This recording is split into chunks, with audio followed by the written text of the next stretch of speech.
நீங்கள் பார்த்து கொண்டிருப்பது நாட்டுக்கோட்டை நகரத்தார் டிவி. இந்த காலத்திலையும் இப்பவும் இறைவன் நமக்கு இருக்கான் சார். கூப்பிட்டா வருவான்.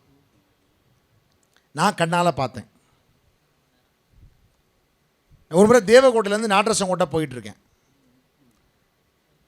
போகும்போது ஒரே கலையபரமாக இருக்குது. இடையில ஒரு ஊர் காளையார் கோவில்னு பேர். அந்த ஊர் தமிழ்நாட்டில் 3 சிவன் 3 அம்பாள் இருக்கக்கூடிய ஸ்தலம்.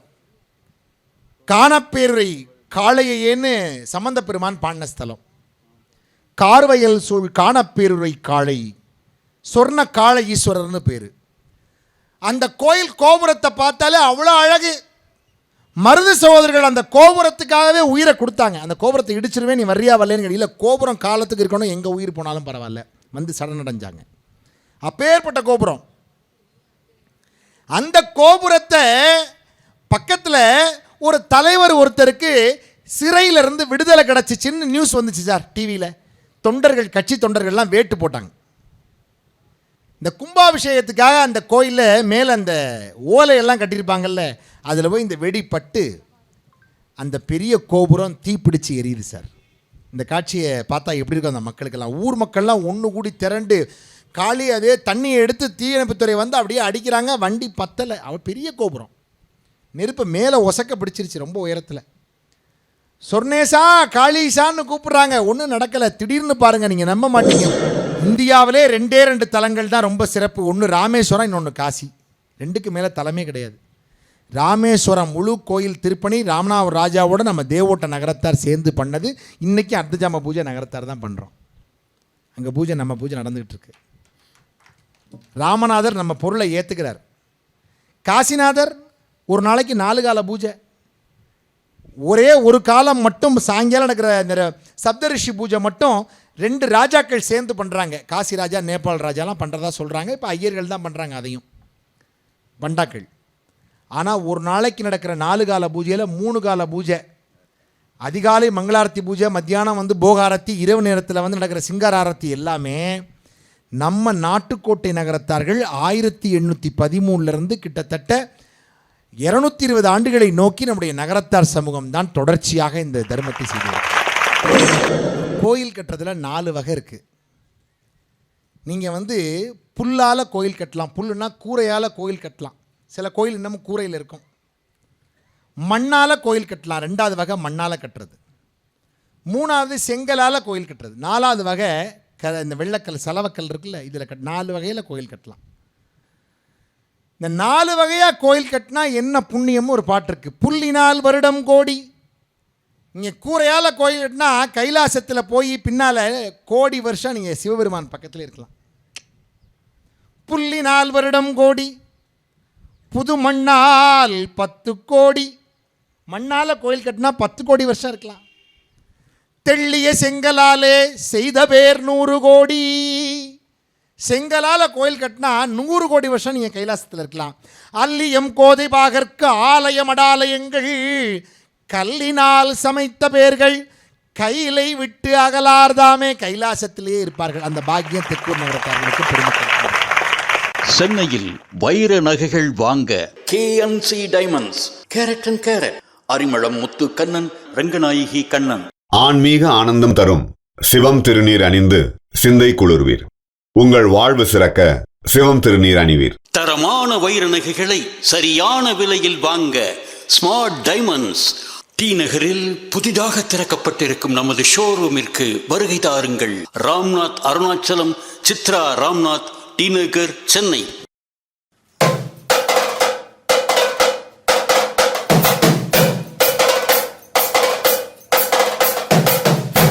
நம்ம ஆளுங்க அந்த காலத்தில் சின்ன பிள்ளைக்கு தொட்டியில் இந்த தாலாட்டு பாட்டு பாடும்போது, அந்த காலத்தில் வார்த்தை புரிஞ்சுல உங்களுக்கு? இப்போ இல்லை. அந்த காலத்தில் பிள்ளையை தொட்டியில் போட்டு அப்படி இழுத்து விட்டு அப்படி ஆச்சி மாதிரி உட்காந்து அப்படி ஆட்டி விட்டான்னா அந்த உத்தர வளையத்தில் இந்த நூல் சேலையை போட்டு பிள்ளையை படுத்திருக்கோம், அப்படி ஆட்டி விடுவா பாருங்க. ராரோ ராரி ராரோ என் கண்ணே அறிவதாலேலோ. மயக்கமாக வருதா ஒரு மாதிரி? இந்த பாட்டு அப்படி அப்படி தூளியை இழுத்து விட்டோன்னே அந்த அந்த ஊஞ்சல் இருக்கு, இந்த தொட்டி இருக்குது பாருங்கள், இங்கேருந்து முகப்பு வாசப்படிக்கு போய் யார் வந்திருக்கான்னு வாங்கன்னு கேட்டு இந்த பையன் உள்ளே படுத்திருக்க பையன் 2ஆம் கட்டில் போய் சமயக்கட்டில் போய் என்ன குழம்புன்னு வாசம் பிடிச்சிட்டு வந்துடுவேன். அப்படி தொட்டி அப்படி பொய்த்து வரும். அது ஒரு காலம். தாலாட்டுற போது ஆச்சி அழகாக தாலாட்டுவா. என்ன தெரியுமா? ராரிக்கோ ராரி மெத்த என் ராமருக்கோ பஞ்சு மெத்த, பஞ்சு மெத்த மேலிருந்து என் கண்ணு பஞ்சாங்கம் பாக்கையிலே, வயசு 100 வாசித்தார் பஞ்சாங்கம், என் கண்ணே ஆயுசு 100 அறிவிச்சார் பஞ்சாங்கம், என் கண்ணே எழுத்து 100 எழுதி வைத்தார் பஞ்சாங்கம், என் கண்ணே ராரோ ராரிராரோ அறிவரோ தாலேலோ. நான் ஒரு ஆட்சியை பார்த்து நிப்பாட்டுங்க ஆட்சி, நல்லா பாடி, எத்தனையோ சாமி இருக்கையில் ஏன் ராமனை பாடினேன்னு கேட்டேன். என் முருகனை பாடியிருக்கலாம், ராரிக்கோ ராரி மெத்த ராமருக்கோ பஞ்சு மெத்தேன்னு ஏன் பாடினேன்னு கேட்டேன். ஒரே ஒரு வார்த்தை அழகாக சொன்னுச்சு ஆச்சி. எப்படி தெரியுமா? கட்டிக்கிட்ட புருஷன் தான் ராமனா இல்லை, இந்த பிறந்ததாவது ராமனா இருக்கட்டுமே. இப்போ கைதட்டினவர்கள்லாம் உண்மையிலே உணர்ந்திருக்கான்னு அர்த்தம். ராமன் எப்பேற்பட்ட நாயகன், நடையில் நின்றுய நாயகன், அப்பேற்பட்ட மகத்துவமான ஒரு கதாபாத்திரம் ராமன். அந்த ராமனை தாலாட்டில் பாடுகிற போது ஆச்சி சொல்றா ரொம்ப அழகா ஒரு இடத்துல, இந்த குழந்தைக்கு சொல்லிக் கொடுப்பாங்க பாட்டு. இங்கு இங்கு இங்கு இங்கு இங்கா கஸ்தூரி ரெங்கா காவேரி ரெங்கா திருமயம் ரெங்கா திருமலை ரெங்கா திருப்பதி ரெங்கா, எங்க இருக்குமா ரெங்கம்பழம், தீத்த கரைக்கும் திருவானக்காவலுக்கும் நடுவே இருக்குமா ரெங்கம்பழம் என்று சொல்லிக் கொடுப்பாள். நான் கேட்டேன், நீங்கள் சிவனையே கும்பிடுறவங்க பெருமாளையும் சேர்த்து பாடுறீங்களே, எப்போவுமே நகரத்தாருக்கு சைவ வைணவ வேற்றுமையே கிடையாது, அனைத்து தெய்வங்களையும் ஒன்றாக வணங்கக்கூடிய ஒரு சமரச மார்க்கம்தான் நகரத்தார்கள். அதனால்தான் நாராயணனை இன்றைக்கு காசி சத்திரத்தினுடைய தலைவராக நகரத்தார்கள் முன்பு தேர்ந்தெடுத்தார்கள். அந்த நாராயணன் செல்வத்திற்கு அதிபதி. அதனால்தான் சிக்ராவிலே மிகப்பெரிய 10 மாடி கட்டிடத்தை கட்டி வைத்தார் நாராயணனுடைய குழு. நல்லா கை தட்டலாமே, அவர் கட்டினதுக்கு நல்லா நம்ம தட்டலாமே கையை. எவ்வளோ ஒரு பெரிய சாதனையை இந்த குழு செய்திருக்கிறது. அதிலிருந்து அந்த குழுவினுடைய துணைத் தலைவராக இருந்து சிறப்பித்திருக்கிற அருமை அண்ணன் வருகை தந்திருக்கிறார்கள். அவங்க பேரை சொல்கிற போது அவங்க ஆத்தா தொட்டியில் படுத்திருக்க போது இப்படித்தான் தாலாட்டியிருப்பான்னு நினைக்கிறேன். வைய பெருகி வர வார்ந்த மணல் உர்ந்து வர, வைய பெருகி வர வார்ந்த மணல் உர்ந்து வர, ஊர்ந்து வந்த தண்ணியில ஒட்டி வந்த கட்டி முத்தே. பேர் முத்தையா இல்லை, முத்தில்லோரு முத்தே நீ முதிர விழைந்த முத்தே, என் கண்ணே நீ 1000 முத்திலே நீ ஆராஞ்செடுத்த முத்தே, நீ 90 முத்திலே தொய்ந்தெடுத்த ஆணி முத்தே என்று பாடியதால் தான் இத்தனை முத்துகளில் அவர் முத்தையாவாக காச்சத்திரத்தை அலங்கரித்திருக்கிறார் நம்முடைய கரவொலிகளுக்கு மத்தியில். அற்புதமான இந்த முத்துக்கு பக்கத்தில் இன்னொரு முத்து கிருஷ்ணன் இருக்கார். அவர் இந்த கும்பாபிஷேக குழுவினுடைய தலைவராக இருந்து ஒரு மிகப்பெரிய சிறப்பு வாய்ந்த பெருமையை பாருங்கள். என்ன ஆச்சரியம், அந்த முத்தையாவுக்கு இந்த பக்கம் ராமே, அந்த பக்கம் கிருஷ்ணே. இதுவே எவ்வளோ பெரிய ஒற்றுமை. ஒரு பக்கம் ராமாயணம், ஒரு பக்கம் மகாபாரதம். நாடே அப்படித்தான் இருக்குது. ஒரு பக்கம் துரியோதனாதிகள், ஒரு பக்கம் இந்த பக்கம் அர்ச்சுனாதிகள் கிருஷ்ணரோட சேர்ந்து. மக்களும் இந்த மக்களுடைய வாழ்க்கையை பிரதிபலிக்கிற மாதிரி இந்த மேடையை பார்க்குற போது எனக்கு தெரியுது. என்ன அப்படின்னா, ஒரு பக்கம் மகாபாரதம், ஒரு பக்கம் ராமாயணம், நடுவில் முத்தையா போல இந்த காசியினுடைய திருப்பணியை செய்தவர் இருக்கிறார் என்று சொன்னால், உண்மையில் நம்முடைய புராணங்கள் சொல்லுகிற கருத்துக்களை கேட்டு வாழ்ந்தால் நாமும் அந்த காசியில் இருக்கிற சிக்ராவில் எப்படி ஒரு பெரிய அறத்தை தர்மத்தை செய்த குழு சாதனை படைத்ததோ அதுபோல் நாமும் வாழ்வில் சாதனை படைக்கலாம் என்பதை இந்த மேடை நமக்கு காட்டுகிறது. ஆவண்ணா தெக்கூருங்கிறது ஒரு சிறப்பு வாய்ந்த மண். நான் காலையில் கும்பாபிஷேக வர்ணனையில் குறிப்பிட்டு சொன்னேன்.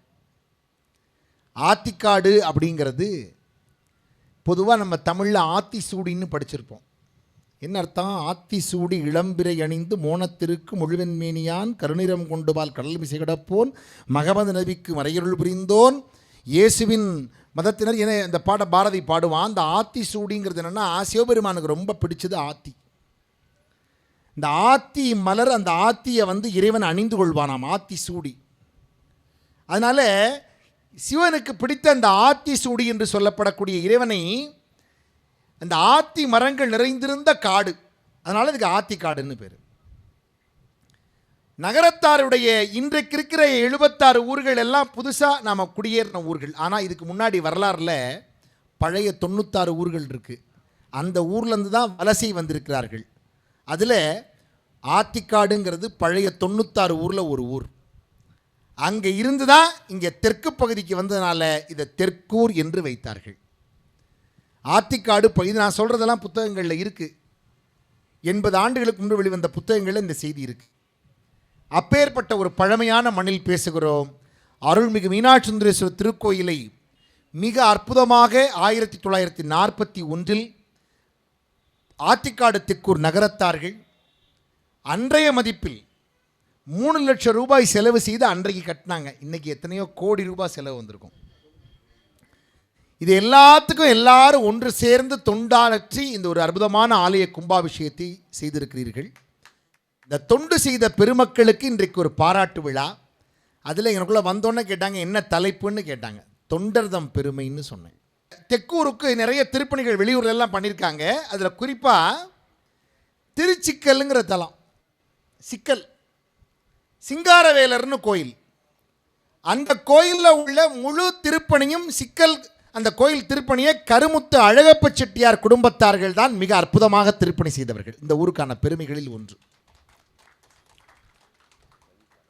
அப்பேற்பட்ட அந்த கோயிலில் முழுவதுமான திருப்பணி பண்ணி இறை வாகனங்கள், ஆபரணங்கள், சகலவிதமான திருப்பணிகளும் பண்ணி வச்சாங்க. அந்த முருகன் சாதாரண முருகன் இல்லை. அந்த முருகன் திருமேனி சிக்கல்ல சக்திவேல் வாங்குகிற போது, சூரசம்ஹாரத்தும் போது அந்த திருமேனி வேர்க்கும். அப்படியே உக்குருவமாக இருப்பார் முருகப்பெருமான், வியர்வை சிந்துவார். அவர் மட்டும் இல்லை, அந்த கருமுத்து அழகப்ப செட்டியார் அதை வைக்கிறதுக்கு ஒரு அறை கட்டினார். அந்த அறையிலையும் வேர்க்கும், அறை சுவர் முழுவதும் வேர்க்கும். என்ன சார் ஆச்சரியம்! அப்பேற்பட்ட மகத்துவம். அங்கே பூலாங்குறிச்சி ராவணமான பானா வானாங்கிற குடும்பத்தார்கள் அந்த முருகன் செஞ்ச அந்த ஐம்பொன் திருமேனி முருகன் இருக்குல்ல, அதுக்கு தங்க கவசம் பண்ணாங்க. காலைல மேலே பேசும்போது சொன்னேன். இப்போ தங்க கவசம் பண்ணி நம்ம ஆளுக பொதுவாக எல்லா இடத்துலையும் தங்க கவசம் பண்ணால் முன்னால் மட்டும்தான் பண்ணுவாங்க, பின்னால் பண்ணுற பழக்கம் இல்லை. முன்பக்கம் மட்டும் முருகனுக்கு இந்த கவசம் பண்ணி சாத்தியாச்சு. ஐயர் கேட்டார், என்னங்க முன்னால் மட்டும் பண்ணியிருக்கீங்களே பின்னால் பண்ணலையேன்னு கேட்டார். செட்டியார் சொன்னார், முதுகு தானேன்ட்டு போயிட்டார். 3 மாதம் கழித்து முதுகில் பெரிய கட்டியோட குனிஞ்சாப்பில் வந்தார் செட்டியார். என்ன நடக்க முடியாமல் வாரியன்னாரு. முதுகில் கட்டி எந்தெந்த மருத்துவரையே பார்த்துட்டே முடியலை. செட்டியாரை பார்த்து இந்த ஐயர் சொன்னார், முதுகு தானே பரவாயில்லன்னாரு. அப்போ தான் அவருக்கு பழைய ஞாபகம் வந்துச்சு. ஆகா, கனவில் முருகன் சொன்னானா, எனக்கு முதுகு தான் நீ எப்பா, இப்போ உனக்கு முதுகு எப்படி இருக்குன்னாரான். செஞ்சிட்றேன் கவசத்தைன்னு அந்த செட்டியார் கவசம் செஞ்சு கொடுத்தார். தீராத கட்டி தீர்த்தருள பெற்றதென்று சொன்னால் தனக்கு வேணுங்கிறத கேட்டு எப்படி வேணாலும் முருகன் வாங்கிக்குவான். அந்த நகரத்தார் முருகனுக்கு செல்ல பிள்ளை மாதிரி. நகரத்தாருக்கு முருகன் செல்ல பிள்ளை, முருகனுக்கு நகரத்தார்கள் செல்ல பிள்ளை, நம்ம வீட்டு பிள்ளை. அதனால தான் கண்ணதாசன் பாடினார், அப்பன் பழனி அப்பனடா, அவன் அரும்பெரும் திரவிய கப்பலடா, அற்புதம் காட்டும் தலைவனடா, அவன் அன்புக்கு பணி செய்யும் இறைவனடா. அன்புக்கு பணி செய்யும் இறைவன். வணிகர் குலத்துக்கு தாயாவான், அவன் வழவினில் ஓடிடும் சேயாவான், கவிஞர்கள் பாட்டுக்கு வாயாவான், எங்கும் கடும் வகை கண்டாலும் தீயாவான். முருகப்பன் இல்லாத ஊரும் இல்லை, ஒரு முத்தையன் இல்லாத வீடும் இல்லை. முத்தையன் இல்லாத வீடும் இல்லை. பழனியப்பனின்றி வம்சமில்லை, எங்கள் பரம்பரைக்கு அவனின்றி அம்சமில்லை. கண்ணதாசன். ஆஹா, அப்பன் பழனி அப்பனடா, அவன் அரும்பெரும் திரவிய கப்பலடா, அற்புதம் காட்டும் அன்புக்கு பணி செய்யும் இறைவனடா. முதல்ல 1,00,000 ரூபாய் வாங்கின நடிகை யார் தெரியுமா? 1,00,000 ரூபாய் வாங்கின நடிகை கேபிஎஸ் அம்மா. அந்த அம்மா வந்து காலத்தில் என்னென்னா மைக்கு கொஞ்சம் வராத, பரவாயில்ல எல்லா ஊருக்கும் வராத காலம். அவங்கெல்லாம் இயற்கையாக பாடினாலே 10,000 பேர் கேட்குமா, அப்படி ஒரு குரல். ஞானப்பழத்தை புளிந்துனா உடனே அங்கே அப்படியே எல்லாருக்கும் தெளிவாக கேட்கும். மைக்கு ஸ்பீக்கர்லாம் இல்லாத காலம். அந்த அம்மா காலத்தில் இதெல்லாம் வந்துருச்சு கொஞ்சம். அப்புறம் உடனே வந்து அம்மாட்ட சொன்னாங்களா, அம்மா நீங்கள் ரொம்ப ஸ்ட்ரெயின் பண்ண வேண்டாம், எதவா பாடினாலே எல்லாருக்கும் கேட்கும், இந்த மைக்குன்னு வச்சுருக்காங்க. அந்த அம்மா பழக்க தோஷத்தில் எப்பவும் போல் ஞானப்பழத்தின் ஸ்பீக்கர் பாக்ஸ் 2 கிழிஞ்சு போச்சு. ஏன்னா இந்த மாதிரி ஒரு அதை தாங்குகிற சக்தி அதுக்கு இல்லை. அவ்வளவு பெரிய சூழல்லாம் ஒரு காலத்தில் உண்டு. விஞ்ஞானத்தை தாண்டுகிற மனித சக்தி. நீங்கள் எல்லோரும் இந்த அருமையான சபையில் கேட்பதனால் ஒரு செய்தியை சொல்கிறேன். தொண்டர்தம் பெருமை. உலகத்திலேயே எது பெரியது என்கிற சந்தேகம் முருகப்பெருமானுக்கு வந்துச்சு சார். எல்லாரும் பார்ப்பீங்க உலகத்தில் ரொம்ப பெருசு எது. ஒவ்வொருத்தருக்கும் ஒவ்வொரு விதமான விஷயம் இருக்கலாம், பணம், புகழ், என்ன வேணாலும் இருக்கலாம். இந்த சந்தேகம் வந்தது முருகனுக்கு அப்போவே. யார்கிட்ட கேட்டால் தெரியும்னு ஔவை பாட்டிகிட்ட போய் கேட்டான். ஔவையை பார்த்து, பாட்டி உலகத்தில் எது பெருசுன்னா, ஔவை சொன்னால் உலகத்திலேயே எது தெரியுமா பெருசு, இந்த பூமி உருண்டை இருக்குல்லப்பா, அதுக்குள்ளே தான் எல்லாமே அடங்கியிருக்கு, இவன்கிட்ட எளிமையாக பதில் சொல்லி தப்பிச்சுக்கோன்னு சொல்லி பாட்டி என்ன பண்ணா, உலகத்திலேயே பெருசு பூமி பந்து தான்னா. உடனே திருப்பி அவன் கேள்வி கேட்டான், விவரமான பயலில் முருகன் திருப்பி கேட்டான், பூமி பந்து தான் பெருசுங்கிறியே சரி, ஆனால் இந்த பூமியவே படைச்சவன் பிரம்மா தானே, அப்போ பூமியை விட அதை படைச்சவன் பெருசு இல்லை, அப்போ அவன் தானே பெருசுன்னு கேட்டான். உடனே அவ்வை சொன்னா, ஆமாடா நீ ரொம்ப விவரமாக கேட்குற, உனக்கு எல்லாத்தையும் சொல்லிடுறேன்னு அழகாக சொன்னான். உலகத்திலேயே பெரியது பூமி தான்னு சொன்னேன், ஆனால் பூமி பெருசு இல்லை, அந்த பூமியவே படைச்சவன் பிரம்மா தான், அவன் தான் பெருசுன்னு நினைப்ப, அவனும் பெருசு இல்லை. அவன் எங்கே தெரியுமா பிறந்தான், திருமாலுடைய உந்தி கமலத்திலே பிறந்தான். அதனால் பள்ளி கொண்ட நாராயண பெருமாள் தான் பெருசுன்னு நினைப்ப, அந்த பெருமாளும் பெருசு இல்லை. அந்த பெருமாள் எங்கே படுத்திருக்கான் தெரியுமா, பார்க்கடலில் படுத்திருக்கிறான். பார்க்கடல் தான் உலகத்தில் படுத்திருக்கவனோட அவன் படுத்திருக்கிற பாய் பெட்டு பெருசு. அப்போ பார்க்கடல் தான் பெருசா?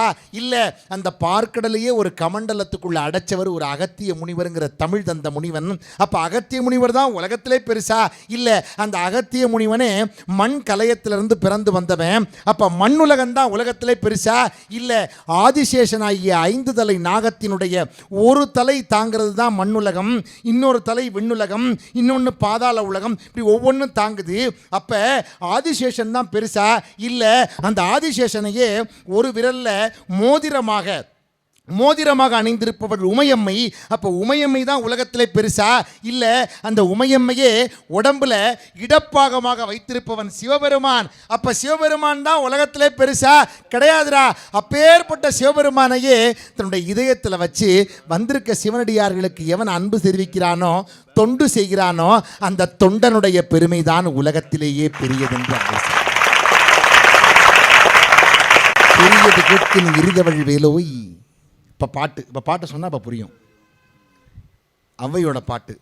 நான் விஷயத்தை முதல்ல சொல்லிட்டேன். இப்போ பாட்டு, பெரியது கேட்கின் எரிதவள் வேலோய், பெரிது பெரிது புவனம் பெரிது. புவனமோ நான்முகன் படைப்பு பிரம்மா,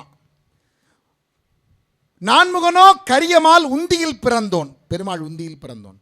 கரியமாலோ அலைகடல் துகின்றோன், அலைகடல் குறுமுனி அங்கையில் அடக்கம், குறுமுனி கலசத்திற் பிறந்தோன், கலசமோ புவியில் சிறு மண், மண்ணோ அரவினுக்கு ஒரு தலை பாரம், அறவோ உமையவள் ஒரு விரல் மோதிரம், உமையவள் இறைவர் வாகத் தொடுக்கம், இறைவர் தொண்டர்தம் உள்ளத் தொடுக்கம், தொண்டர்தம் பெருமையை சொல்லவும் பெரிதே. உலகத்தில் சொல்ல முடியாத சிறப்பு தொண்டனுக்கு உண்டு. அதனால தான் சேக்கிழார் பெருமான் தான் எழுதிய நூலுக்கு தொண்டர் புராணம், திருத்தொண்டர் புராணம், எல்லா தொண்டு செய்தவர்களுக்கும் அடியார்க்கும் அடியேன், தில்லைவாழ் அந்தனர்தம் அடியார்க்கும் அடியேன், தொண்டு செய்தவர்களுக்கு அடியவனாக நான் இருக்க விரும்புகிறேன். அதனால் நீங்கள் எல்லாரும் ரொம்ப அருமையான சிவ கைங்கரியத்தில் ஈடுபட்டிருக்கீங்க. ஒரு செய்தியை சொல்லிடுறேன். பொதுவாக நம்முடைய நகரத்தார் பெருமக்கள் ரொம்ப சிவனை நம்புகிறவங்க. முருகனை ரொம்ப கும்பிட்றவங்க. தமிழ்நாட்டில் 274 பாடல் பெற்ற ஸ்தலத்தில் நல்லா கவனமாக கேட்டுக்குங்க, 220 ஸ்தலம் நாட்டுக்கோட்டை நகரத்தாரால் திருப்பணி செய்யப்பெற்ற தலங்கள். 220 தலங்கள் நகரத்தார். அதில் ஒரே ஒரு செய்தியை மட்டும் உங்களுக்கு சொல்கிறேன், எப்பேற்பட்ட திருப்பணி நகரத்தார் பண்ணியிருக்காங்கன்னு நீங்கள் தெரிஞ்சுக்கிறதுக்கு. நிறைய விஷயங்கள் இருக்குது, ஒரு அரிய செய்தி சொல்கிறேன். ஒரு செட்டியார் இடுப்பில் மடியில் பணத்தை கட்டிக்கிட்டு திருப்பணி பண்ணுறதுக்காக கிளம்பினார். போய் ஒரு ஊரில் போய் திருப்பணி பண்ணுறாரு சார். அந்த ஊர் மக்கள் பூரா அவருக்கு எதிராக கம்ப்ளைண்ட் கொடுக்குறாங்க. போலீஸில் போய் புகார். என்ன புகார் தெரியுமா? இவர் பாட்டுக்கு எந்த ஊர்லேருந்தோ எங்கள் ஊருக்கு வந்து இந்த ஊரில் உள்ள இந்த கோயிலை கட்டுறதுக்கு வெள்ளைக்கல்லை ஏற்றிட்டு வர்றாரு. அதில் ஒரு வர்ற வழியில் ஒரு பாலம் இருக்குது, பெரிய ஆற்றை கடந்து வர்ற பாலம் இருக்குது. இந்த பாலத்து வழியாக வெள்ளைக்கல், சலவக்கல், மலைக்கல்லை கொண்டாந்து வெயிட்டு தாங்காமல் பாலம் இடிஞ்சு போனால், வெள்ளைக்கார கவர்மெண்ட்டு கட்டின இந்த பாலம் இடிஞ்சு போனால் யார் புது பாலம் கட்டுறது? கலெக்டர்ட்டா இங்கிலீஷ் கவர்மெண்ட்டை ஒரு மனு புகார். கலெக்டர் கூப்பிட்டு விசாரிக்கிறார். செட்டியார் போய் நிற்கிறார். ஐயா, நீங்கள் யார்? நான் நகரத்தார். எந்த ஊர்? கானடு காத்தான். பேர் என்ன? சிதம்பரம். அப்படியா, சரி. இந்த ஊருக்கு எதுக்கியா வந்து என்னார்? திருவானை கோவிலுக்கு போயிருக்கார் செட்டியார், திருப்பணி பண்ண போகிறாரு. நீ அவர் பார்த்து கலெக்டர் கேட்டார், திருப்பணி பண்ணுறதுக்கு இங்கே வந்திருக்கீங்களே எதுக்கியா? எங்கள் சிவன் எங்கே இருந்தாலும் அங்கே எங்கள் பணத்தில் நாங்கள் அவரை கோயில் கட்டுவோம்னு செட்டியார் சொன்னார். திருப்பி கிட்ட மக்கள் இந்த பாலம் உடஞ்சு போயிடும்னு உன் மேலே கம்ப்ளைண்ட்டு புகார் கொடுத்துருக்காங்களே. திருப்பி மக்களை பார்த்து அவர் சொன்னார், இந்த பாலத்துக்கு எவ்வளவு மதிப்புன்னு கேட்டார். உடனே பக்கத்தில் பொதுப்பணித்துறை அந்த அங்கே இருந்தவங்க சொன்னாங்க, இவ்வளோ ரூபாய்க்கு நாங்கள் கட்டியிருக்கோம் பாலத்தை, இத்தனை லட்சம் ரூபாய்க்கு கட்டியிருக்கோம். அப்படியா, 1 லட்சம் ரூபாயா? 3 லட்சம் ரூபாய் பணத்தை நான் செக்யூரிட்டியாக உங்களுக்கு கட்டி வைக்கிறேன் முன்னாடியே, இந்தாங்க வச்சுங்க. அரசாங்கத்திற்கு ஒரு திருப்பணி பண்ணுவதற்காக பாலத்தின் மதிப்பை போல் 3 மடங்கு பணத்தை பிணையாக கட்டி கொடுத்துவிட்டு இந்த கோயில் திருப்பணி பண்ணார். பாலம் உடைந்து விழவே இல்லை. கடைசி வரை அந்த பாலம் சிறப்பாக இருந்தது. கடைசியில் மக்கள்லாம் அந்த செட்டியார் காலில் போய் விழுந்தாங்க. ஐயா, தெரியாமல் உங்கள் மேலே மனு கொடுத்துட்டோம். எங்கள் ஊர் கோயிலை இவ்வளோ அழகாக கட்டியிருக்கீங்க, உங்களுக்கு நாங்கள் ஏதாவது நன்மை செய்யணும். என்ன? செட்டியாருடைய இந்த பாவை விளக்குன்னு ஒன்று இருக்குது. அவர் கையேந்தி நிற்கிற மாதிரி, விளக்கேந்திர மாதிரி. நகரத்தார்களிலேயே, ஏன் தனி மனிதர்களிலேயே ஒரு கருவறைக்குள், நன்றாக தெரிந்து கருவறைக்குள் சிவலிங்கம் மட்டும்தான் இருக்கும். எந்த பாவை விளக்கையும் யாரும் அனுமதிப்பதில்லை. ஆனால் பஞ்சபூத தலங்களில் நீர்த்தலமாக திகழ்கிற திருவானைக்கோவிலில் மட்டும்தான் ஒரு நகரத்தார் கையேந்தி விளக்கேந்துகிற சிலை திருவானைக்கோவில் இருக்கிறது. அதற்கு செட்டியார் விளக்குன்னு பேர். அந்த சிலையை உள்ளே வச்சுருக்காங்க கருவறையில். நீங்கள் தொண்டனாக இருந்தால், உண்மையான தொண்டனாக இருந்தால், திருத்தொண்டு புரிந்தால் சிவன் தன் பக்கத்திலேயே உங்களை வைத்துக் கொள்வான் என்பதற்கு திருவானைக்கோவில் சாவண்ணா ராவண்ணா மூணாமுனா சிதம்பரம் செட்டியாருடைய வரலாறு ஒரு உதாரணம். அதனால தான் மீண்டும் சொல்கிறேன், எவ்வளவோ திருப்பணியை செஞ்சாங்க. ஒரு திருவானைக்கோவில் சொன்னனா, பஞ்சபூதத்தில் நீர் சொன்னனா, தொட்டா சுடும் நெருப்பு. அதுக்குள்ள தலை என்ன சொன்னீங்களே? திருவண்ணாமலை. கண்டம் கரியமலை, கண்மூன்று உடையமலை, அன்றெல்லாம் போற்றற்கு அரியமலை, தொண்டற்கு தோற்றுமலை, தொழுதால் எழுபிறப்பை மாற்றும் மலை அண்ணாமலை. இந்த திருவண்ணாமலையில் சார் கும்பாபிஷேகம் நடக்க போகுது. இதே மாதிரி இந்த மதில் சுவரை சுற்றி கடை வச்சுருந்தாங்க எல்லாரும். கடை யாரும் எடுக்க மாட்டேன்ட்டான். செட்டியார் போய் சொன்னார், கடை எடுத்துக்க. யாரும் கேட்கல. கும்பாபிஷேகம் பண்ண முடியல, மதில் சுவர் பூரா பிரிஞ்சு கிடக்கு, கல்லெல்லாம் கட்டணும்யா. கேட்க மாட்டேன்ட்டாங்க. அண்ணாமலையாரை போய் கும்பிட்டார். நீ பார்த்துக்கப்பான்ட்டு போயிட்டார். தொட்டா சுடும் நெருப்பு. அதுதான் முதல்ல சொல்லி ஆரம்பித்தேன். யாரும் கேட்கல. திடீர்னு ஒரு நாள் யாரெல்லாம் ஆக்கிரமிச்சானோ எல்லா கடையிலையும் நெருப்பு பிடிச்சிருச்சு. திடீர்னு எல்லாம் மாவட்ட நிர்வாகமே கூடி நிற்கிது சார். ஒரே எல்லா கடையும் எரிஞ்சிருச்சு, ஒரு பில்டிங் மட்டும் எரியலை சார். ஒரு பில்டிங் எரியலை. கடைசியில் எங்கே சாவிங்கிறாங்க, அது காரைக்குடி பக்கம் கடியாப்பட்டியில் இருக்குது சாவின்ட்டாங்க. சும்மா உடச்சி தொடர்ந்து பார்த்தா நகரத்தார் கடியாப்பட்டி தீயன்னா சொன்ன அந்த அண்ணாமலையாருக்கு செய்து வைத்த வெள்ளி ரதம், இந்த 5 தீப கலை உள்ள அந்த வெள்ளி தீபக்கால், இந்த விபூதி மடல் அப்படியே பத்திரமா உள்ளே இருந்துச்சு. வெளியே இழுத்து கொண்டாந்தாங்க. அப்போ தான் அந்த ஊர்க்காரர் சொன்னார், இவ்வளவு நெருப்பு பிழம்பாக இருக்கிற அண்ணாமலையார் நகரத்தார் தர்மத்தை காப்பாற்றி விட்டார் என்று சொன்னார்கள்.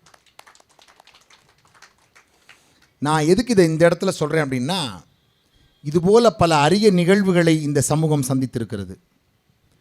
உண்மையான தொண்டுக்காக இறைவனை நேரடியாக காட்சியாக கண்டிருக்கிறது. ஒரு ஆட்சி அப்படித்தான், காரைக்குடியில் பிறந்து சிறுவையில் கல்யாணம் பண்ணாங்க, உய்யக்குண்டா சிறுவையில். அந்த ஆட்சிக்கு பிள்ளை இல்லை, மாமியா. அந்த காலத்தில் மாமியா தான், பிள்ளை இல்லைன்னா மறுதாரம் பண்ணிடுவாங்க பையனுக்கு. இப்போல்லாம் அதுக்கு வாய்ப்பு இல்லை, ஒரு தாரமே சிரமமாக இருக்குது. மறுதாரம் பண்ணி வச்சுருவாங்க அந்த பையனுக்கு. ரொம்ப பெரிய பிரச்சனை, மாமியா கொடுமை. இந்த மாமியா என்ன பண்ணிட்டா, மருமகளை பாடாப்படுத்துகிறா, தாங்க முடியாமல் வீடு குழந்தை பிறந்தாத்தான் நீ இனிமேல் இல்லைன்னா போன்னு சொல்லி ஆத்தா வீட்டுக்கு அனுப்பிட்டாங்க. பெற்ற தாய் வீட்டுக்கு அந்த பெண் போய் விடுகிறாள். அப்பச்சி என்ன தெரியுமா பண்ணார்? கவலைப்படாத ஆத்தா, வா, கையை பிடிச்சி கூட்டி, சிவனை நம்பினா கைவிட மாட்டான் நம்மளை தெரியுமா, வா நான் கூட்டி போகிறேன்னு சொல்லி ஒரு புத்தகத்தை எடுத்து கையில் கொடுத்தார். அதில் 21வது பதிகம் ஒரு பாட்டு இருக்குது, இதை படின்னு சொல்லி அந்த கோயிலில் போய் 21 நாள் இருந்து 21வது பதிகத்தை படிக்க வச்சார். அந்த பாட்டை படித்து 21 நாள் அங்கே இருந்து அந்த சாமியை கும்பிட்டு 21ஆம் பதிகம் சிவபாட்டை படித்து நைட்டு 21வது நாள் இரவு தூங்குறாங்க. யாரோ ஆத்தா எந்திரின்னு யாரோ தொடுற மாதிரி கேட்குது. எந்திரிச்சு பார்த்தா சலக்கு சலக்குன்னு சத்தம் கேட்குது பக்கத்தில் தலைமாட்டில். பார்த்தா நம்ப மாட்டீங்க, ஒரு ஆண் குழந்தைக்குரிய தண்டை தலைமாட்டில் 2 தண்டை தயாராக இருக்குது. யார் வச்சான்னு தெரியல. எந்திரிக்கிறா, விடிஞ்சிருச்சு. இந்த தண்டையை எடுத்து அப்படியே பத்திரமா வச்சுக்கிட்டு உள்ளே போய் அந்த சிவனை கும்பிட்றா. கும்பிட்டுட்டு அப்பச்சிட்ட சொல்கிறா, ஆத்தா அவனுக்கு எல்லாம் நல்லதே நடக்கும், கவலைப்படாத. திரும்ப அந்த ஆட்சி வர்றாங்க, கணவனோட சேர்ந்து வாழ்கிறாங்க. 5 ஆண் மக்களை அந்த பெண் பெற்றெடுக்கிறாள். 5 பிள்ளை பிறக்குது. இன்றைக்கும் அந்த வாரிசுகள் அந்த ஊரில் ஒரு படப்பு வைக்கிறாங்க. அந்த ஆட்சிக்கு பேர் வெள்ளத்தெய்வானைன்னு பேர். அந்த ஊரில் படைக்கிறாங்க. அந்த ஆட்சிக்கு படைக்கிற அந்த பேழையில் அந்த சிவபெருமான் கொடுத்த தண்டையையும் வைத்து படைக்கிறார்கள். அந்த கோயில் எந்த கோயில்னு கேட்பீங்க, அதானே இப்போ கேள்வி. ஆவுடையார் கோவில். ஆவுடையார் கோயிலில் படித்த பாட்டு என்னன்னு கேட்பீங்க, திருவாசகம். அதில் 21வது பதிகம் கோயில் மூத்த திருப்பதிகம், 21வது பதிகம். அதில் நான் எதுக்கு இதை உங்களுக்கு சொல்கிறேன் தெரியுமா? நாம் இந்த நம்பிக்கையோடு படிக்கிற நம்பிக்கை சத்தியம், அதுக்கு இறைவன் வருவான். சொல்லிட்டு ஒன்று சொல்கிறேன் பாருங்கள் சார், இந்த காலத்துலேயும் இப்போவும் இறைவன் நமக்கு இருக்கான் சார், கூப்பிட்டா வருவான். நான் கண்ணால் பார்த்தேன். ஒரு முறை தேவக்கோட்டையிலேருந்து நாட்டரசங்கோட்டை போயிட்டுருக்கேன். போகும்போது ஒரே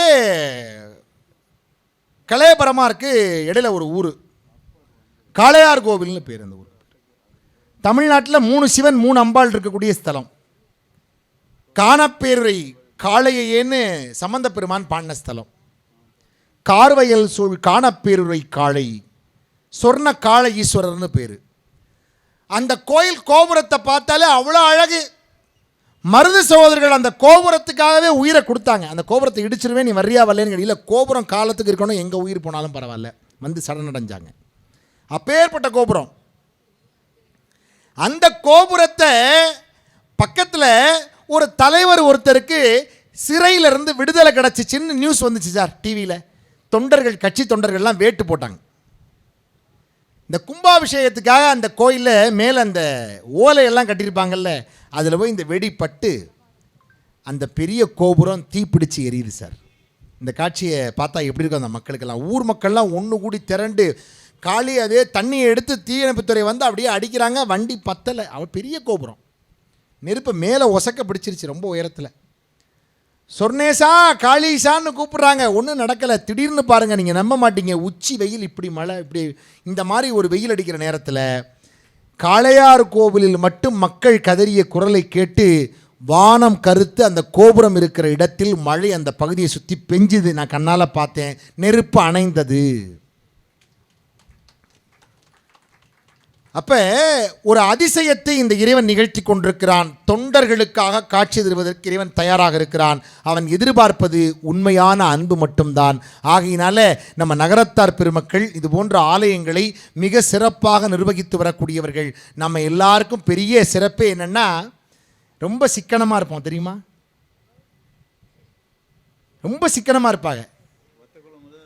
என்னண்ணே அந்த அண்ணன் அண்ணன் பாருங்கள் வத்த குழம்புங்கிறாங்க. அது கூட இல்லைண்ணே, நம்ம பக்கம் வெறும் குழம்பு, இளங்குழம்பு, தண்ணி குழம்பு, சும்மா குழம்பு, மொட்டை குழம்பு, லட்சுமி குழம்பு. எத்தனை பேருங்கிறிய?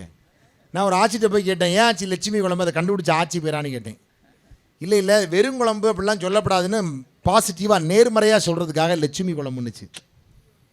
எப்போவுமே நேர்மறையாக பேசுவாங்க நம்ம ஆட்கள்.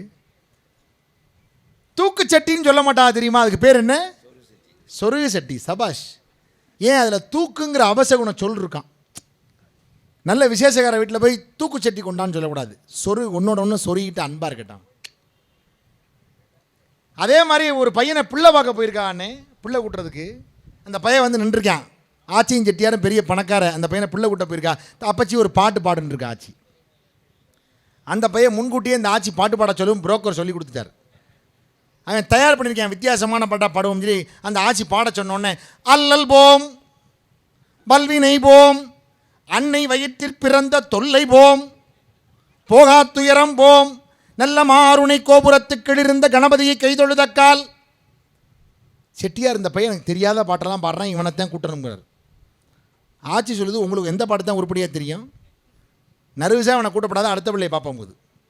சரி, அடுத்த ஊரில் போய் அடுத்த பிள்ளையை திடீர்னு அவசரமாக பார்த்தாங்க. அவனுக்கு எந்த பாட்டுன்னு சொல்லிக் கொடுக்கல. ஏற்கனவே முன்னாடி சொன்ன பாட்டு ஒரு பாட்டு தெரியும் அவனுக்கு. ஆச்சு அவனையும் பார்த்து அந்த பையன் புதுசாக பார்த்த பையன் நீ ஒரு பாட்டு பாடுன்னு இருக்கு. அந்த பையன் தெரிஞ்ச பாட்டுன்னு வாக்குண்டாம், ஆளுங்க உண்டா இருக்கேன், பாட்டு குண்டு குண்டா பாடுறேன். வாக்குண்டாம் நல்ல மனம் உண்டா மாமலரால் நோக்குண்டாமே நுடங்காது பூக்கொண்டு துப்பார் திரும்பி தும்பிக்கான் பாதம் தப்பா மாதிரி சார்வார் தவாக்கு. ஆச்சு இந்த பையனை கூட்டுங்குது. ஏன்னு கேட்டால் அவன் எல்லாம் போம்ங்கிறேன், இவன் எல்லாம் உண்டுங்கிறான். போங்கிறவனை தள்ளு, உண்டுங்கிறவனை கூட்டுன்னு நல்லாவும் வாழ்ந்துருக்கான் அந்த பையன். நேர்மறையாக வாழ்ந்தவர்கள். அதனால தான் ஒரு செய்தியை சொல்கிறேன் பாருங்கள். சிக்கனமாக இருப்பார்கள். ஆனால் நம்ம செட்டியார்களை பாருங்கள், சொன்னாங்கல்ல அன்னை குழம்பு வைக்கிறதெல்லாம் இப்படி தான் வைப்பாங்கன்னு சொல்லி. இப்படி சிக்கனமாக வாழ்ந்த இந்த சமூகம் எதுக்காக சிக்கனமாக வாழ்ந்தாங்க தெரியுமா? ஒரு பழமொழியே இருக்குது இந்த ஊரில். செட்டியார் சிக்கனம், சிவன் கோயில் வாகனம் என்கிற பழமொழியாக இருக்கிறது. நீங்கள் சிக்கனமாக இருந்தால் தான் சார் சிவன் கோயில் ஒரு வாகனம் உருவாகும். அதனால தான் இந்த அருமையான கோயிலை கட்டுறதுக்கு இவங்கெல்லாம் ஒன்று கூடி இவ்வளோ பணி செஞ்சுருக்காங்கன்னா, திருத்தொண்டு புரிந்தவர்கள் எல்லோரும் சிவகைங்கரியத்தில் ஈடுபட்ட எல்லோருக்கும் அவ்வளோ பெரிய பாக்கியம் இருக்குது. தமிழில் சாத்திரத்தில் ஒரு பாட்டு இருக்குது, நீங்கள் எல்லோரும் கண்டிப்பாக தெரிஞ்சுக்கணும். உங்களுக்கு எவ்வளோ பெரிய புண்ணியம் இருக்குன்னு சொல்ல போகிறேன். முத்துகிருஷ்ணன் உள்ளிட்ட பெருமக்களுக்கு எல்லாருக்கும், அண்ணாமலை நடராஜன் ஐயா உள்ளிட்ட பெருமக்கள், ருக்மிணி ஆச்சி மற்றும் இங்கே இருக்கிற பெருமக்களில் தெக்கூர் நகரத்தார்களுக்கு எவ்வளோ பெரிய புண்ணியம் இருக்குன்னு ஒரு செய்தி சொல்ல போகிறேன் உங்களுக்கு. ஒரு கோயில் கட்டுறதுல 4 வகை இருக்குது. நீங்கள் வந்து புல்லால் கோயில் கட்டலாம். புல்லுன்னா கூரையால் கோயில் கட்டலாம். சில கோயில் இன்னமும் கூரையில் இருக்கும். மண்ணால் கோயில் கட்டலாம். 2வது வகை மண்ணால் கட்டுறது. 3வது செங்கலால் கோயில் கட்டுறது. 4வது வகை இந்த வெள்ளைக்கல் செலவக்கல் இருக்குல்ல, இதில் 4 வகையில் கோயில் கட்டலாம். இந்த 4 வகையாக கோயில் கட்டினா என்ன புண்ணியம்னு ஒரு பாட்டு இருக்குது. புல்லினால் வருடம் கோடி. நீங்கள் கூரையால் கோயில் கட்டினா கைலாசத்தில் போய் பின்னால் கோடி வருஷம் நீங்கள் சிவபெருமான் பக்கத்தில் இருக்கலாம். புல்லினால் வருடம் கோடி, புது மண்ணால் 10 கோடி. மண்ணால் கோயில் கட்டினா 10 கோடி வருஷம் இருக்கலாம். தெள்ளிய செங்கலாலே செய்த பேர் 100 கோடி. செங்கலால் கோயில் கட்டினா 100 கோடி வருஷம் நீங்கள் கைலாசத்தில் இருக்கலாம். அல்லியம் கோதை பாகற்கு ஆலயம் அடாலயங்கள், கல்லினால் சமைத்த பேர்கள் கையிலை விட்டு அகலார்தாமே, கைலாசத்திலேயே இருப்பார்கள். அந்த பாக்கியம் தெக்கூர் நகரத்தார்களுக்கும் பெருமக்களுக்கும் இருக்கிறது. எவ்வளோ பெரிய பாக்கியம். அதனால் ஒன்றே ஒன்று தான் சார், இந்த அருமையான பாக்கியம் உங்களுக்கு கிடச்சிருக்குன்னா, கங்காணி இல்லா இடமில்லை காணுங்கால் கங்காணியாக கலந்தெங்கும் நின்றானை கங்காணி கண்டார் களவுழிந்தாரேன்னு சுவாமி நம்மளை பார்த்துட்ருக்காருங்கிற உணர்வோடு நம்ம அந்த பணியை செஞ்சுருக்கிறோம். நமக்கு எந்த ஒரு ரூபாயும் 1 ரூபா கூட அது சிவனோட பணம், சிவன் சொத்து, குலநாசம்னு நினச்சி வாழக்கூடிய சமூகம். எதுவும் தர்மத்துக்கு செஞ்சது தர்மத்துக்கு தான் அதை வீட்டுக்கு கொண்டாடுற பழக்கம் நமக்கு கிடையாது. திருவேடகம் திருப்பணி பண்ணும்போது தேவோட்ட செட்டியாரும் ஆச்சியும் திருப்பணி பண்ணாங்க அந்த கோயிலில். ஆச்சி அந்த சிற்பியை பார்த்து அந்த மஞ்சள் உரைக்கிற கல் தோதா இருக்குன்னு அங்கேருந்து ஒரு கல்லை கொண்டாந்து வீட்டில் வச்சுச்சு. செட்டியார் பார்த்து கேட்டார், இந்த கல் எப்படி வந்துச்சுன்னாரு. மஞ்சள் உரைக்கிறதுக்கு ஏதுவாக இருக்குன்னு கல்லை கொண்டாந்தினார். இந்த கல்லை கொண்டு அங்கே போடு, இந்த சிற்பிக்கும் தண்டப்பணம் உனக்கும் தண்டப்பணம் போட்டார். நம்ப மாட்டீங்க, சிவன் சொத்து குலநாசம், ஒரு பொருள் கூட வீட்டுக்கு வரப்படாது. கவியரசு கண்ணதாசன் மதுரை மீனாட்சி அம்மன் கோயிலுக்கு போனார். மீனாட்சி அம்மன் கோயிலில் மதுரை மீனாட்சி அந்த சாமியை கும்பிட முதல்ல மீனாட்சியைத்தான் கும்பிடணும் மதுரையில். மீனாட்சியை கும்பிட்டோன்னா குங்குமத்தை கொடுத்தாரு. வெளியே வந்தோன்னே ஐயர் என்ன பண்ணார், இந்த கண்ணதாசன்ட்ட படம் எடுத்துக்கணும்னு ஆசை. அதனால் என்ன இடுப்பு மடியில் அந்த விபூதி பையை எடுத்து வெளியே வந்தோன்னே விபூதியை கொடுத்துட்டார். கண்ணதாசன் வாங்கி பூசிட்டார். நேராக அடுத்த நிமிஷம் போனால் உள்ள சுந்தரேஸ்வரர் சன்னதிக்கு, சுக்கநாதர் சன்னதிக்கு போனோன்னே திரும்ப விபூதியை கொடுத்தாங்கல்ல, கண்ணதாசன் வாங்க மாட்டேன்ட்டார். ஏன்னு கேட்டாங்க, சிவன் கோயிலில் விபூதியை கூட ஒரு முறை தான் வாங்கணும்னார். சிவன் சொத்து குலநாசங்க, தொடப்படாது. அதனால தான் சுற்றி பிரகாரம் வந்து யார்கிட்ட வர்றான், சண்டீஸ்வரர்கிட்ட வந்து என்ன பண்ணுறான், அவருக்கு பேர் என்ன, செகிட்டுச்சாமி அப்படி தானே வச்சுருக்கான். அவர் செகிட்டுச்சாமி இல்லை, அவர் நல்லா அதெல்லாம் கேட்கும். நம்ம என்னென்னா அவர் நாங்கள் எதையும் கொண்டு போகலேங்கிறதுக்காக கையை காட்டுற மொழி இப்போ கையெல்லாம் தட்டி அவரை கூப்பிட்டு அப்படிலாம் தேவையெல்லாம் இல்லை. அவர் நல்ல காதெல்லாம் கேட்கும், அவர் நிஷ்டையில் இருக்கார்.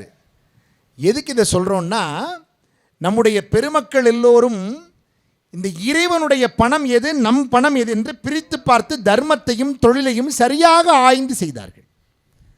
ஒரு பெரிய பணக்கார செட்டியார்ட்ட பணம் வாங்கினார் ஒருத்தர். கடன் வாங்கிட்டு 1000 ரூபா பணம் வாங்கி 40 வருஷம் ஆச்சு. 40 வருஷம் கழித்து அந்த முகச்சவரம் பண்ணுற நாவிதர் சிங்கப்பூர் மலேசியாலாம் போய் 30-40 கடை வச்சு பெரிய பணக்காரர் ஆகிட்டார். ஆனால் 40 வருஷம் கழித்து அந்த செட்டியாரை பார்த்து பணத்தை திருப்பி கொடுப்போம்னு வட்டியெல்லாம் போட்டு கொண்டாந்து செட்டியார்ட்ட பணம் கொடுக்க வர்றாருங்க. இப்படிலாம் மனுஷா அந்த காலத்தில் இருந்திருக்கா? பணத்தை கொண்டாந்து கொடுக்க வந்திருக்காரு. படியில் அப்படி ஒசக்கப்படி ஏறி போய் கதவை தட்ட போகிறாரு. அப்போ தான் அந்த வீட்டில் அந்த பெரிய செட்டியார் காலமாயிட்டார், பணம் கொடுத்தவர். அவர் பையனும் மருமகளும் பேசிக்கிறாங்க, பெரிய குடும்பம் தானே எங்கள் அப்பச்சி இந்த வீட்டில் வந்து செஞ்சாங்க, நம்ம பையனுக்கு படிக்கிறதுக்கு கூடவா நீங்கள் பணம் டொனேஷன் ஃபீஸ் கொடுத்து காலேஜில் சேர்க்க மாட்டீங்கன்னு அந்த மருமக வந்து மகன்கிட்ட பேசுகிறா. இது வெளியே இருந்து அந்த நாவிதர் கேட்குறாரு, பணத்தோடு வர்றாரு கொடுக்குறதுக்கு. அப்போ அந்த பையன் சொல்கிறாரு, எல்லா பணமும் அப்பச்சி காலத்துக்கு அப்புறம் ஷேரில் விட்டுட்டேன்ல நான் தான், இப்போ நம்மளோட வசதி இல்லை, அதனால் என்ன பண்ணுறது, பையன் படித்தா மெரிட்டில் வரட்டும், காலேஜில் சேர்ப்போம், பணம் வேண்டான்னாரு. இப்போ என்னாச்சு தெரியுமா, இந்த நேரத்தில் கதவு லக்ஷ்மி உள்ளே போகுது. கதவை திறக்கிறார் அந்த செட்டியார் பையன். உள்ளே போகிறாங்க, நாவிதர் உள்ளே போகிறார். ஆறுமுகம்னு பேர். என்னையா விவரம்னு கேட்டார். இத்தனாம் தேதி இத்தனாவது மாதம் இத்தனாவது வருஷத்தில் நான் வந்து உங்கள் அப்பச்சிட்ட பணம் வாங்கினேன், அந்த பணம் 1000 ரூபா, அந்த 1000 ரூபா பணத்தை வட்டி போட்டு இப்போ கொடுக்கலான்னு வந்திருக்கேன். 40 வருஷம் கழித்து தட்டு நிரம்ப பணத்தை எடுத்து கொடுக்க போகிறார். அந்த பையன் அப்படியா இருங்கய்யான்னு உட்கார வச்சுட்டு உள்ளே போனார். அவர் சொன்ன மாதம் தேதி வருஷத்தில் கணக்கு பேரிடை எடுத்து பார்த்தார். பெட்டிக்குள்ளேருந்து பேரிடை எடுத்து பார்த்தா அதில் அழகாக எழுதியிருக்கு சார், தேதி வருஷம் போட்டு அருமையாக எழுதியிருக்கு. என்ன தெரியுமா, நாவிதர் ஆறுமுகத்திற்கு கொடுத்த இனாம் ரூபாய் 1000 என்று பெரிய செட்டியார் எழுதி வைத்திருந்தார். வெளியில் வந்தார் அந்த பையன், ஐயா இனாமா தர்மமாக செஞ்சதுலேருந்து 1 ரூபா கூட பிரதிபலனை எதிர்பார்க்கறதில்ல, நாங்கள் பிறக்கலையா, ரொம்ப நன்றியான்னு சொல்லி அனுப்பி வச்சாராம். அப்போ தான் வெளியில் வந்தோன்னே ஒரே ஒரு வார்த்தை சொன்னாராம், என்னதான் இருந்தாலும் மேன்மக்கள் தான்னு சொல்லி முடித்தாங்க. அதனால் வாழ்க்கையில் என்ன ஒரு பெரிய விஷயம்னா சார், இறைவனுக்கு செய்யக்கூடிய தர்மத்தை என்றைக்கு நம்ம பிறழ்கிறதே இல்லை. தொடர்ச்சியாக அந்த தர்மம் நம்மளை எல்லாரையும் காப்பாற்றும். நம்ம தலைமுறைகள் உயர்ந்துக்கிட்டே போவோம். காசி விஸ்வநாதரும் ராமேஸ்வரத்தில் ராமநாதரும் நிறைவாக சொல்கிறேன். லேனா நாராயணனை வர வேண்டிய இடத்துல நான் பேசுகிறேன். லேனா நாராயணனை இன்றைக்கி எதுக்காக வர முடியலன்னா, சிக்ரா நந்தவனத்தில் உள்ள அந்த பில்டிங் முழுக்க கம்ப்ளீஷன் சர்டிஃபிகேட், சிசி சர்டிஃபிகேட் வாங்கி கொடுக்கறதுக்கு சரியான அந்த பணியை செய்து முடிக்க நாட்கள் எடுக்கிறதுனால வந்து சேர முடியல. அதெல்லாம் எடுத்து அழகாக கொடுக்குறாங்க, அவங்க அந்த பணியில் இருக்காங்க. அதனால தான் இன்றைக்கி வர முடியல. ஒன்று தான் நம்ம தெரிஞ்சுக்கணும் சார், இந்தியாவிலே 2 தலங்கள் தான் ரொம்ப சிறப்பு. ஒன்று ராமேஸ்வரம், இன்னொன்று காசி. 2க்கு மேலே தலமே கிடையாது. ராமேஸ்வரம் முழு கோயில் திருப்பணி ராமநாதபுரம் ராஜாவோட நம்ம தேவோட்ட நகரத்தார் சேர்ந்து பண்ணது. இன்றைக்கி அர்த்தஜாம பூஜை நகரத்தார் தான் பண்ணுறோம்.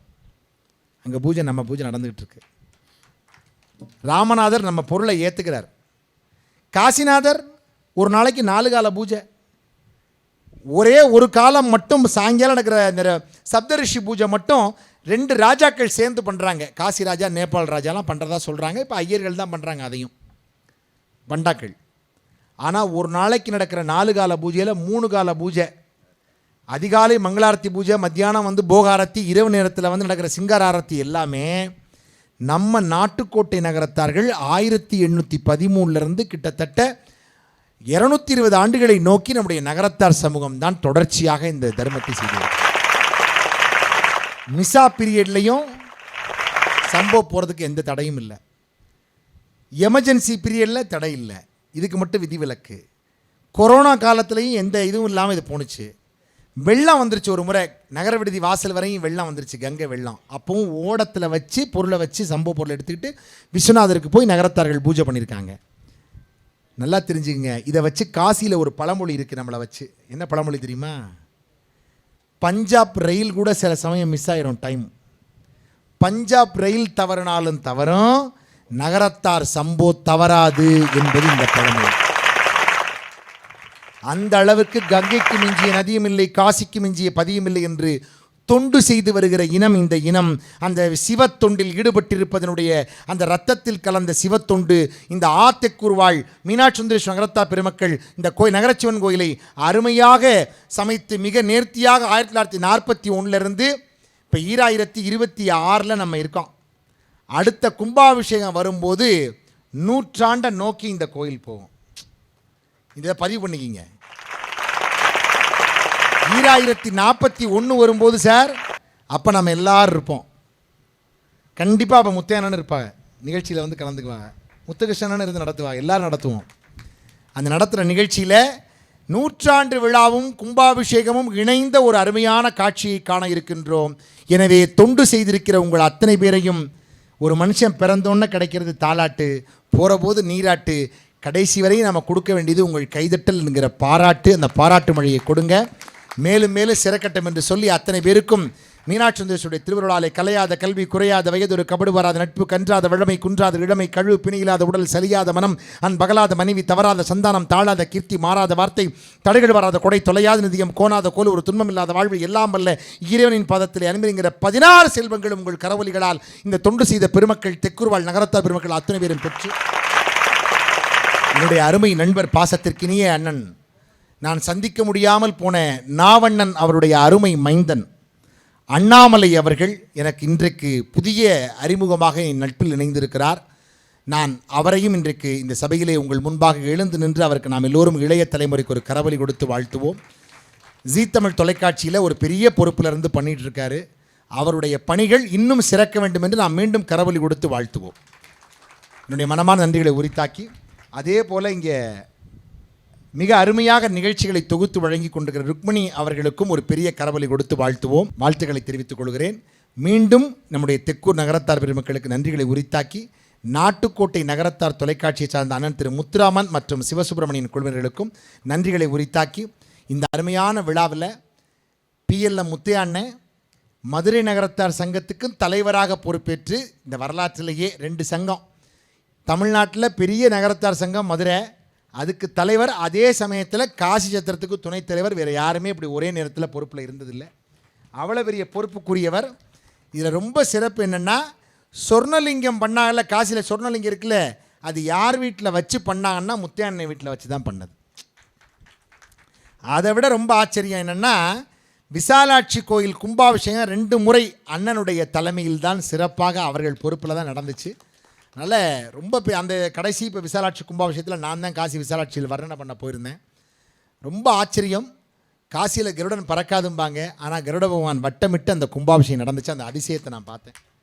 அப்பேற்பட்ட நிகழ்ச்சிகளை எல்லாம் இங்கே பார்க்க முடியுது என்றால், சிறப்பு வாய்ந்த முத்தையானன் அவர்கள் இந்த விழாவிலே தலைமையேற்று சிறப்பித்திருக்கிறார்கள். முத்துகிருஷ்ணனே எனக்கு நீண்ட நாள் நண்பர், தாழ் வணிகத்திலே இருக்கக்கூடியவர். எப்போவுமே பாருங்கள், நகரத்தார்கள் தாழ் வணிகம் செய்தாலும் கூட இறைவனுடைய தாழை பற்றுவதிலும் அவர் கவனமாக இருக்கிறார் என்பதை நான் அறிந்து கொண்டேன். அதனால தான் தாழ் சேர்ந்தார் கல்லால்னு பாடுறார்ல நம்முடைய வள்ளுவர். அதனால் இந்த தாழை பற்ற வேண்டும், இந்த தாழ் மட்டுமில்லை அந்த தாழையும் பற்றணும்னு மிக சிறப்பாக இந்த குடமுழுக்கை நிகழ்த்தி இருக்கிறார்கள். எனவே இந்த கும்பாபிஷேகத்திற்கு தொண்டு செய்த அத்தனை பேருக்கும் சகல செல்வ யோகமிக்க பெருவாழ்வு, தகைமை சிவ ஞானமுக்தி பரகதியும் நீ கொடுத்து உதவி புரிய வேண்டும் நினைத்த வடிவேலா என்று பிரார்த்தித்து விடைபெறுகிறேன். மீண்டும் 100 கும்பாபிஷேகத்தில் சந்திப்போம். நன்றி, வணக்கம்.